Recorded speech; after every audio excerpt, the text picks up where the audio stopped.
بلیاں وہاں کی یہ جانتی ہے مصطفیٰ کا دربار ہے، میرے نبی کا دربار ہے، بلیوں نے بھی وہاں چھوڑنا برداشت نہیں کیا، تو وہ مصطفیٰ کریم صلی اللہ علیہ وسلم کا دیار پاک ہے۔ درود پاک پڑھے، اللہم صلی علی سیدنا حبیبنا طبیبنا و مولانا محمد وعلی آلہ وصحبہ وبارک وسلم۔ صلاۃ و سلام علیک یا رسول اللہ، صلاۃ و سلام علیک یا حبیب اللہ۔ کل نفس ذائقۃ الموت، ہر نفس کو موت کا ذائقہ چکھنا ہے۔ کون کہتا ہے مومن مر گیا، کون کہتا ہے مومن مر گیا، قید سے چھوٹا سیدھا وہ اپنے گھر گیا۔ مومن مرتا نہیں، وہ ایک جگہ سے دوسری جگہ تبدیل کرتا ہے، اور مرنے کے بعد میں کرنٹ اس کا بڑھ جاتا ہے، اور بھی اسے ڈبل طاقت مل جاتی ہے، کیونکہ مومن کی یہ شان ہوا کرتی ہے۔ جب عام مومن کی یہ شان ہے تو اللہ کے محبوب بندوں کی شان کتنی بلند ہوگی، اور اللہ کے محبوب بندوں کی شان اللہ نے اتنی بلند کی ہے تو محبوب کائنات کی شان کتنی بلند ہے۔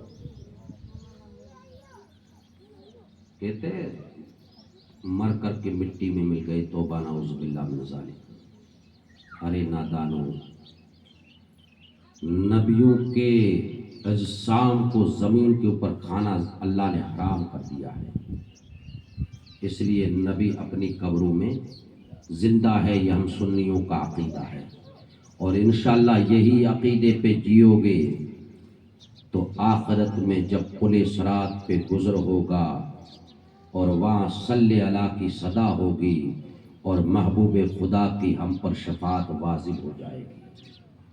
آج ہی یہ عقیدہ طے کر لو کہ میرے مصطفیٰ ہمارا یہاں ہند میں بیٹھ کے پکارنا بھی سنتے ہیں، ہماری مسجدوں سے آواز نکالے وہ بھی میرے مصطفیٰ سن رہے ہیں، اور ہم یہاں بیٹھ کر کے درود پڑھتے ہیں وہ بھی میرے مصطفیٰ پہ آیا ہے، اور انہیں بھی میرے آقا کی دربار میں پیش کیا جاتا ہے، کیونکہ وہ حیات ہے۔ اعلیٰ حضرت فرماتے ہیں تو زندہ ہے واللہ، تو زندہ ہے واللہ، تو زندہ ہے واللہ، تو زندہ ہے واللہ، میری چشم عالم سے چھپ جانے والے۔ اعلیٰ حضرت فرماتے ہیں کہ اے محبوب خدا آپ تو زندہ ہیں، صرف ہماری آنکھوں سے اوجھل ہو چکے ہیں، ہماری آنکھوں سے پردہ آ چکا ہے، آپ تو حیات ہے، اور آپ کی بارگاہ میں ہر سوالی کا سوال پورا ہوتا ہے۔ آپ جسے چاہتے ہیں اپنا دیدار عطا فرما دیتے ہیں، آپ جسے چاہتے ہیں اسے جواب عنایت فرما دیتے ہیں، آپ جس پہ چاہتے ہیں کرم نوازی فرما دیتے ہیں، اس لیے کہ میرے مصطفیٰ زندہ ہے۔ موت صرف ایک پل کے لیے تھی، جو ایک جگہ سے دوسری جگہ تبدیل کرنا ہوتی ہے۔ تو اے پیارے مسلمانوں، اس موت کے آنے سے قبل اتنی تیاری کر لو، ایسی تیاری کر لو کہ پھر ہمیں پچھتانا نہ پڑے۔ آج ہم ایک جگہ سے دوسری جگہ سفر کرتے ہیں تو یہاں سے بمبئی جانے کے لیے ہم ہزاروں جتن کر دیتے ہیں، نہ جانے کتنے تھیلے تیار کرتے، کتنی بیگیں تیار کرتے، کتنی سوٹ کٹیں تیار کرتے، اس کے اندر نہ جانے کتنے کپڑے ڈالتے، کتنی چنڈیاں ڈالنی ہیں، کتنے صابن ڈالنے ہیں، کتنا پاؤڈر ڈالنا ہے، کہ کتنی کولگیٹ ڈالنی ہے، سارے کا سارا انتظام۔ میں نے کہا بھائی اتنا انتظام کیوں کر رہا ہے؟ کہا حضرت آپ کو معلوم نہیں کل مجھے بمبئی جانا ہے۔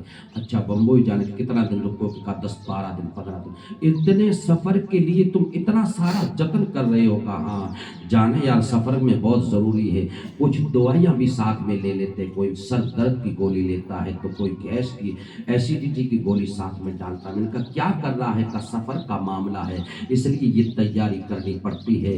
اے مسلمان ذرا غور و فکر کر، جو 10 دن کے سفر کے لیے تو اتنی تیاری کر رہا ہے، 5 دن کے سفر کے لیے تو اتنی تیاری کر رہا ہے، مہینے کے سفر کے لیے تو اتنی بڑی تیاریاں کر رہا ہے، کبھی یہ سوچا کہ ایک سفر ایسا ہے جو بہت طویل ہے، کبھی سوچا ہے غیری دل کی اتھا گہرائیوں سے سوچو کہ ایک ہمیں سفر کرنا ہے اور وہ سفر بہت طویل ہے. اس سفر کے لیے ہمیں کولگیٹ کی ضرورت نہیں ہے, اس سفر کے لیے ہمیں کپڑوں کی ضرورت نہیں ہے, اس سفر کے لیے ہمیں صابن کی ضرورت نہیں ہے, اس سفر کے لیے ہمیں دنیا کی کسی اشیاء کی ضرورت نہیں ہے پیارے. اگر اس سفر کو سنوارنا ہے اور اس سفر میں جس چیز کی ضرورت پڑے گی وہ ضرورت ہمارے اعمالوں کی ہے پیارے, وہ ہمارے اعمالوں کی ہے. یہ ساری ضروریات کی دنیا کی چیزیں دنیا میں رہ جائے گی, ساتھ میں کچھ نہیں چلے گا. اس لیے کہ لوگ اگر ایک انگوٹھی پہنی ہوئی ہے تو وہ بھی اتار لے گا, تیرے کپڑا بہتر پہنا ہوا ہے تو وہ بھی کاٹ کر کے تیرے بدن سے جدا کر دیا جائے گا, تیرے ساتھ میں کچھ چلنے والا نہیں ہے. تو پیارے وہاں کی تیاری کے لیے ہمیں کیا کرنا چاہیے؟ وہاں کی تیاری کے لیے ہمیں اپنے اعمال سدھارنے چاہیے, اپنے نیک اعمال بناؤ, ایسے اعمال بناؤ اور ایسا کردار بنا کر کے دنیا سے جاؤ کہ تمہاری آخرت بھی سنور جائے اور تمہاری دنیا بھی سنور جائے. اتنا بہترین کلچر بنا کر کے دنیا سے جاؤ کہ چار لوگ پیچھے یہ گواہی دے دے یہ جانے والا بندہ نیک تھا. اللہ کی قسم اگر چار انسان بیٹھ کر کے تیرے جنازے کے پاس میں یہ باتیں کر دے گا کہ یہ بندہ بڑا نیک تھا اور نمازی بھی تھا اور لوگوں سے رحم سلوکی بھی کیا کرتا تھا, یہ حسن سلوک سے لوگوں سے پیش آیا کرتا تھا. اب یہاں لوگ گواہی دے رہے ہیں, وہ مولا فرشتوں کے بیچ میں کہہ رہا ہے میرے فرشتوں اس بندے کے گناہوں کو میں معاف کر رہا ہوں, اس لیے کہ اس کی گواہی دنیا کے لوگ بھی دے رہے ہیں کہ یہ نیک تھا. اللہ اکبر. اے پیارے ایسی زندگی بنا کر کے جا تاکہ تیری زندگی آخرت کے لیے تیرے لیے بھلائی بن جائے, تیرے لیے بہتر بن جائے, کیونکہ وہ اندھیرا گھر ہے, نہ وہاں بلف ہے, نہ ٹیوب لائٹ ہے, نہ بچھونا ہے. جاگنا ہے اتنا جاگ لے افلاک کے سائے تلے, جاگنا ہے اتنا جاگ لے افلاک کے سائے تلے, قیامت تک سونا پڑے گا بندہ تجھے خاک کے سائے تلے. زندگی زندہ دلی کا نام ہے, مردہ دل کیا خاک جیا کرتے ہیں. جس کو ہم اور آپ زندگی سمجھ رہے ہیں پیارے, حقیقت میں یہ زندگی نہیں ہے, زندگی کسی اور چیز کا نام ہے. جس کو آج ہم سمجھ رہے ہیں کہ یہی زندگی ہے, تو اے پیارے ایک بزرگ نے بہت لاجواب بات کہی تھی کہ زندگی اگر کھانے اور پینے کا نام ہوتا تو یہ جانوروں کی زندگی بھی ہے, وہ بھی یہی کام کر رہے ہیں. کھانا اور پینا, سونا اور جاگنا تو ان کے اندر بھی پایا جاتا ہے. اللہ اکبر. پھر ہم یہ کام کر رہے ہیں تو ہماری زندگی نہیں کہی جاتی ہے, اس لیے کہ اللہ نے ساری مخلوقات میں سے اشرف المخلوقات انسان کو بنایا ہے.